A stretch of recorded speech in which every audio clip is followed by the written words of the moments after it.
Qui sera dans le baquet de la deuxième Red Bull en 2021? C'est la question qu'on se pose aujourd'hui. J'ai remarqué que 70% d'entre vous qui regardent mes vidéos ne sont pas abonnés à ma chaîne. Donc n'hésitez pas à vous abonner, à aussi activer la petite cloche. Et n'hésitez pas non plus à commenter et à lâcher un petit like. Ça me ferait très plaisir. Et on est parti pour la vidéo.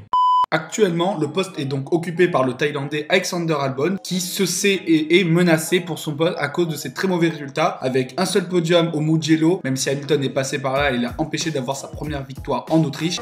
Albon is all over the back of Hamilton who once again forces in the long way round. Norris goes the long way round on Perez. No, not Albon again, no, with Lewis Hamilton.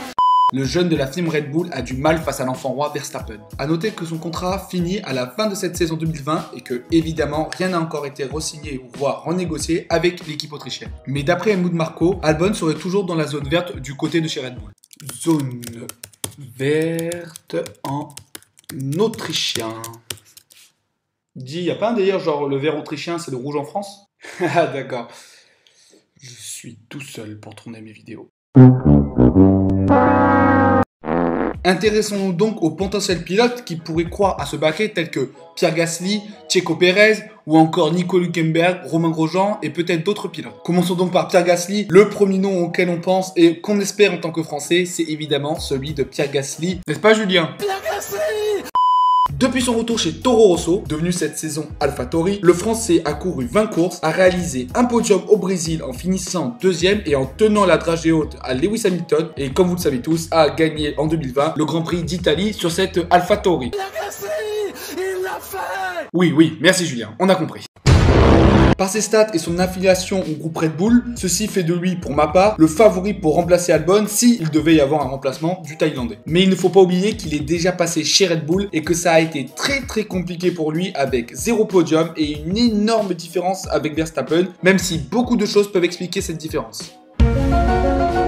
Par contre, des rumeurs enverraient le Normand du côté de chez Alpine, anciennement Renault, pour remplacer Esteban Ocon qui ne remplirait pas les espoirs et les attentes mises en lui. Gasly aurait même déclaré bien vouloir piloter aux côtés du double champion du monde espagnol Fernando Alonso qui fait son retour pour l'année 2021 du côté de chez Alpine. Autre que le nom de Gasly, d'autres pourraient ou ont circulé comme celui de Nico Hülkenberg qui aurait même pu piloter la Red Bull durant le Grand Prix du Nürburgring. Le pilote russe Daniil Kvyat, coéquipier chez AlphaTauri de Pierre Gasly, pourrait évidemment être l'un des pilotes visés par Red Bull, étant donné qu'il fait partie de la firme autrichienne. Mais tout comme Gasly, il a déjà eu sa chance du côté de chez Red Bull et ça s'est plutôt mal passé avec des résultats assez moyens malgré quelques podiums et rien ne fait penser que l'écurie autrichienne veuille le rappeler. Le nom de l'expérimenté Romain Grosjean pourrait sortir, lui qui est actuellement en lutte avec son équipier Kevin Magnussen pour le baquet chez Haas aux côtés de Nikita Mazepin. Mais tout ça ne sont que des rumeurs. Par contre, un nom a vraiment été cité du côté de chez Red Bull, c'est celui du Mexicain Sergio Pérez. Checo de son surnom est poussé vers la sortie par l'arrivée d'Aston Martin en F1, Lawrence Stroll et surtout l'arrivée de Sebastian Vettel du côté de chez Aston Martin. La saison 2021 pourrait être la première saison depuis 2011 sans Sergio Pérez sur la grille de départ. Le pilote mexicain passé par Sauber, McLaren, Force India, Racing Point pourrait donc connaître une 4e écurie différente s'il signait chez Red Bull. Je pense que face à Gasly, ce serait du 60-40 en faveur du français. Ce sont des pilotes de haut niveau, capables de gagner des courses, l'un l'a même fait. La seule différence qui me fait mettre Gasly devant, c'est son âge. Gasly a 24 ans contre 30 ans pour le Mexicain et on sait que Red Bull préfère privilégier la jeunesse à l'expérience. Une stat pour appuyer mon propos, le dernier et seul pilote de plus de 30 ans ayant signé chez Red Bull était le vénérable David Coulthard lors de leur première année en Formule 1, c'est-à-dire en 2005. On voit bien par ceci que ce n'est pas trop leur philosophie de signer des anciens, affaire à suivre tout de même parce que le Mexicain peut être une très bonne option à mon avis, mais Gasly reste en première position. Alors, une dernière solution s'offre à Red Bull. Est-ce qu'il serait prêt, tout comme l'a fait McLaren en 2007 avec Lewis Hamilton, à faire signer et mettre dans le baquet un jeune pilote provenant directement de la F2. Le japonais Tsunoda, qui impressionne par ses résultats, fait déjà de gros appels de phare pour la Formule 1 et pourrait être accueilli du côté de chez AlphaTauri, mais pourquoi pas accueilli directement dans l'écurie reine autrichienne. Donc, affaire à suivre. En commentaire de cette vidéo, n'hésitez pas à exprimer vos avis, à dire ce que vous pensez sur cette vidéo et si vous avez d'autres idées de pilotes qui pourraient rejoindre Max Verstappen. En tout cas, nous, on se dit à bientôt pour une prochaine vidéo. N'hésitez pas à vous abonner, à liker la vidéo et on se dit à bientôt. Ciao les pilotes!